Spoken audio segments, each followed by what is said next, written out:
en welkom aan onze kijkers doorheen Vlaanderen en daarbuiten.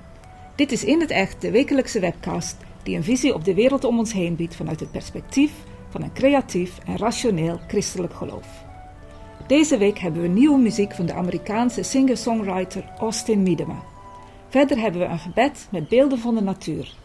Maar we beginnen met een overdenking door Maarten, de tweede in de serie Wie is die man?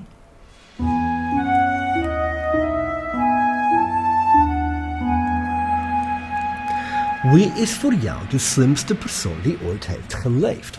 Wij stelden de vraag aan ChatGPT na de gebruikelijke inleiding van het is niet mogelijk om deze dingen te weten enzovoort. Kregen we een lijst van Leonardo, Einstein, Marie Curie, Isaac Newton, Ada Lovelace, Galileo Galilei, Mozart en Mahatma Gandhi. Op dit moment is er een overvloed aan gratis zogezegde IQ-testen op het internet. Je beantwoordt 10, 20 of 30 vragen en de computer geeft een overdreven, vaak onmogelijk hoge score. Jammer genoeg zijn deze testen even betrouwbaar als de testen die vertellen wat voor dier je bent of bij welk Hogwarts huis je zult horen wanneer de uil uiteindelijk komt. Maar wanneer we over IQ spreken, is er altijd wel iemand die begint over EQ, emotionele intelligentie. EQ bestaat uit bepaalde eigenschappen waaronder empathie, zelfkennis, optimisme en sociale vaardigheden.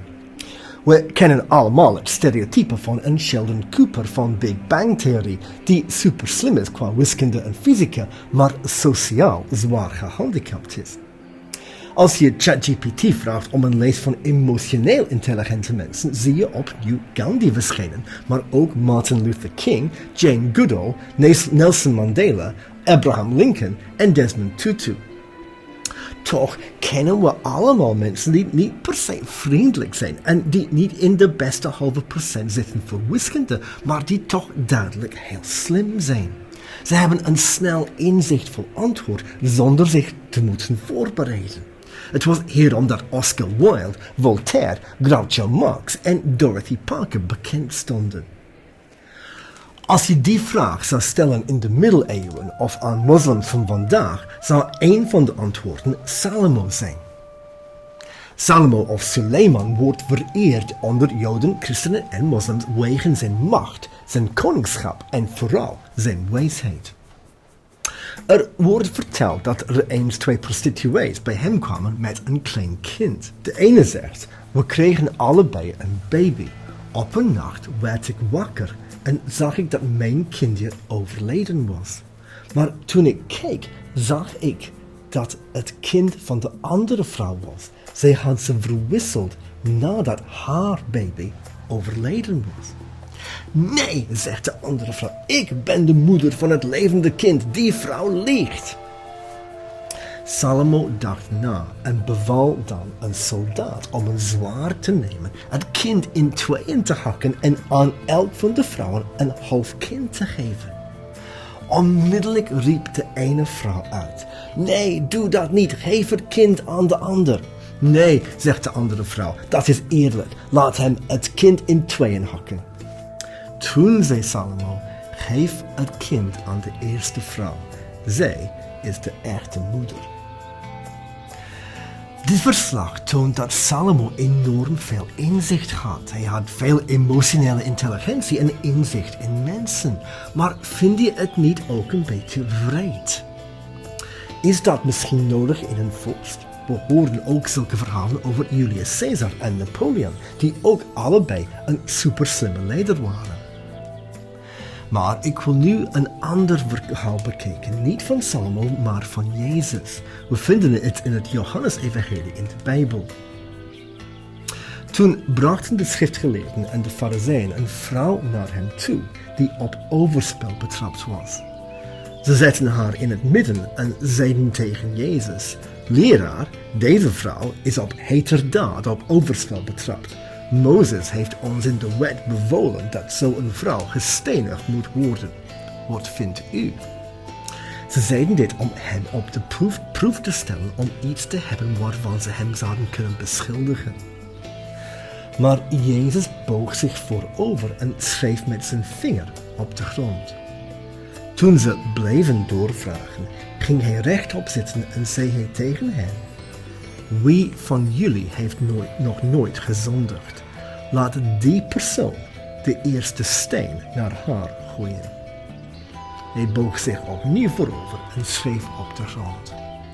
Toen ze dat hoorden, vertrokken ze één voor één, te beginnen met de oudsten. Jezus bleef alleen achter met de vrouw die in het midden had gestaan. Jezus ging rechtop zitten en vroeg haar: waar zijn ze? Heeft niemand je veroordeeld? Ze zei: niemand, meneer. Jezus zei: ik veroordeel je ook niet. Je mag gaan. Zorg dat je voortaan niet meer zondigt.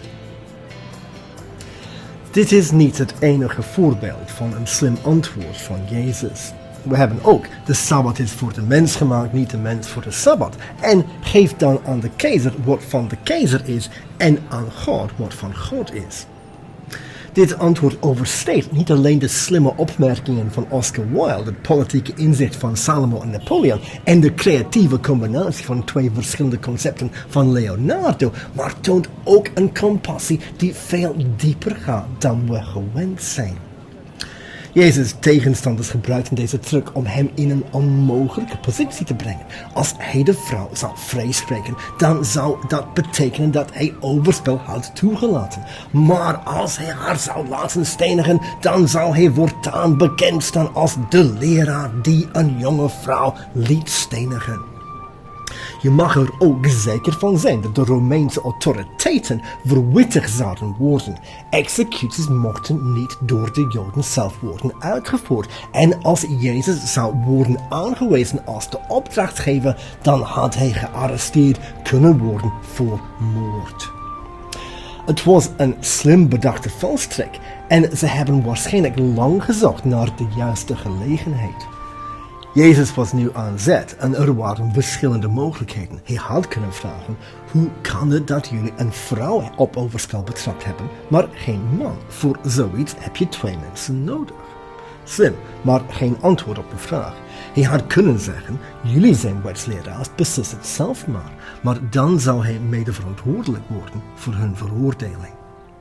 In plaats daarvan kiest Jezus net als een grootmeester om zijn tegenstanders schaakmat te zetten.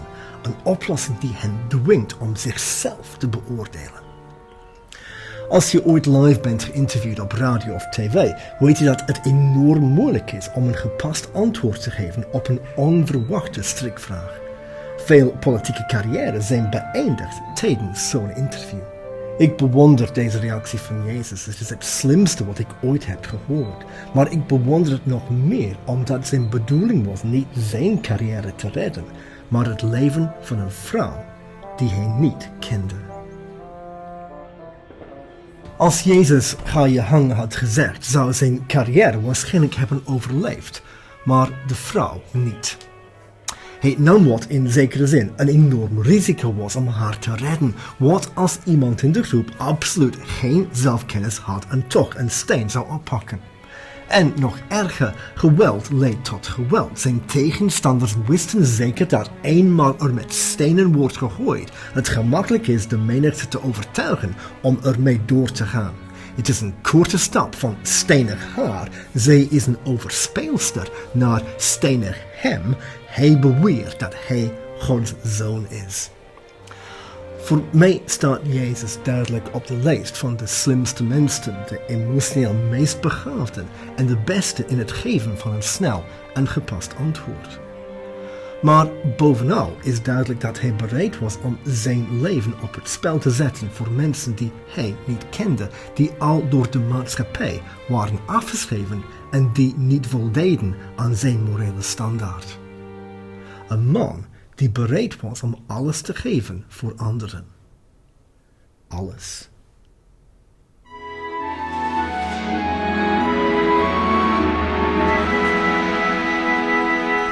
Dankjewel, Maarten.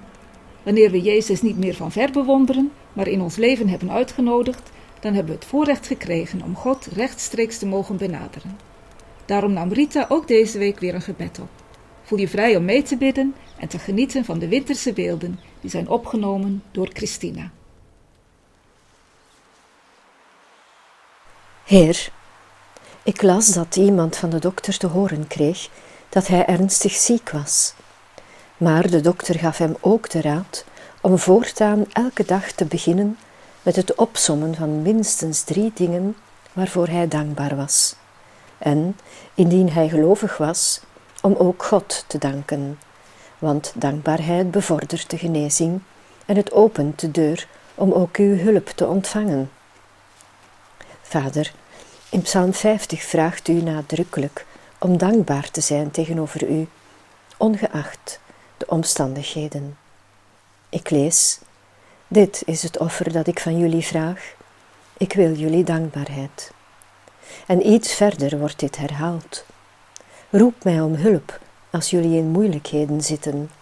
Dan zal ik jullie redden en jullie zullen mij danken. Jezus, u weet uit ervaring wat het is om verschrikkelijk te lijden. Ik dank u dat u bijzondere aandacht hebt voor mensen die ziek zijn. Ik bid dat u uzelf laat kennen door zij die zo'n lijdensweg meemaken, zodat zij zich geborgen weten bij u, de goddelijke vriend. Mogen zij u ook ervaren als bevrijder en geneesheer. En ik bid dat, wat er ook gebeurt, zij doordrongen mogen raken van het besef dat het uiteindelijk, hier op aarde of later, goed komt. Mag die hoop, die alleen u kan schenken, hen sterken met een diepe innerlijke rust, zodat ook zij een welgemeend dank u wel zullen kunnen uitspreken.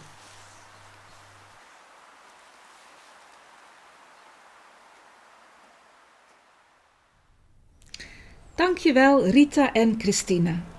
Wij van Erps-Kwerps Echt komen iedere donderdagavond bijeen in Erps-Kwerps. Dan bidden we voor en met elkaar zoals Rita dat zo net heeft gedaan. Ook bespreken we wat er in ons leven gebeurt en de inzichten die we opdoen uit het meest gelezen boek ter wereld, de Bijbel. Als we op een creatieve en rationele wijze met de Bijbel willen omgaan, dan moeten we soms bedenken hoe het was voor de mensen die deze dingen meemaakten. In het volgende lied bedenkt de Amerikaanse singer-songwriter Austin Miedema hoe Simon Petrus zich voelde op het diepste moment in zijn leven. Zoals u waarschijnlijk weet heeft Petrus Jezus onmiddellijk na diens arrestatie verloochend. En het ergste was dat Jezus dit had voorspeld en dat hij had gezegd dat vooraleer de haan zou kraaien, of cock-a-doodle-doo in het Engels, Petrus hem 3 maal zou verloochenen. De functie ondertitels in je app kan helpen als je het beter wilt volgen.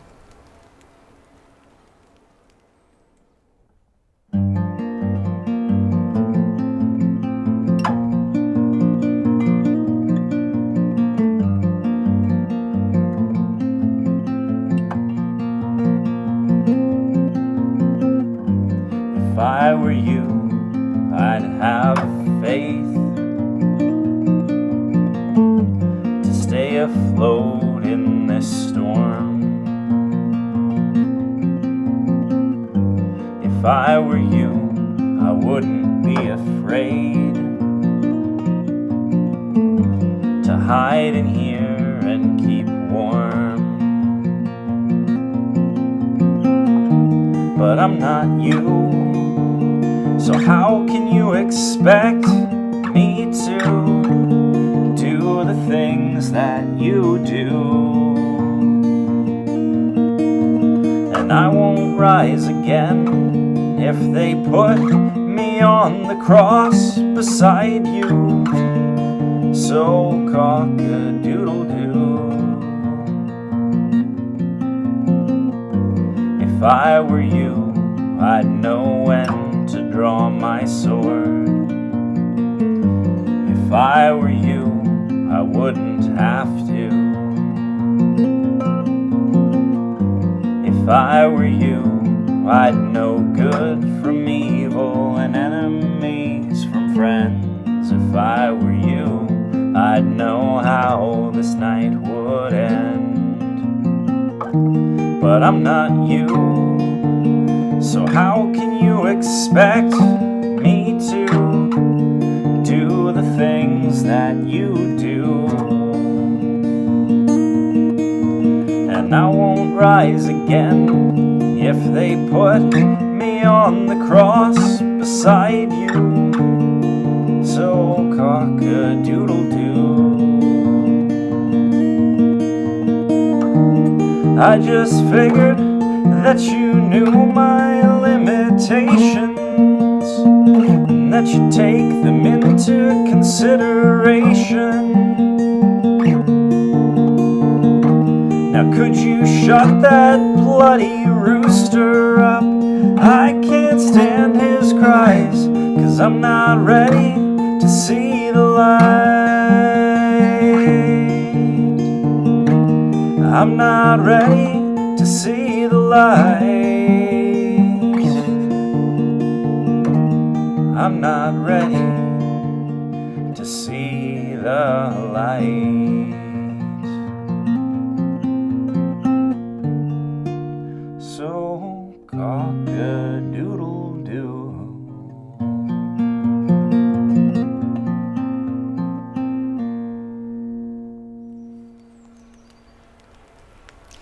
Dankjewel, Austin Miedema.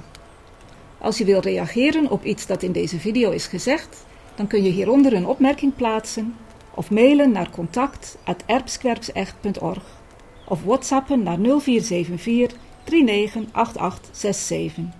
Ook kun je contact opnemen als je op donderdag naar onze samenkomst in Erps-Kwerps wil komen. Maar als je niet bij ons in de buurt woont, is er wellicht ook in jouw omgeving een kerkgemeenschap of huiskring waarbij je zou kunnen aansluiten.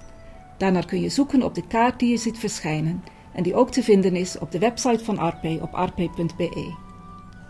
Als je onze video's leuk vindt, like ze dan, zodat anderen ze ook gaan bekijken. Verder wensen we je een goede week toe en volgende zondag vanaf 10 uur verwachten we weer een nieuwe video te posten op YouTube en Facebook. Tot dan!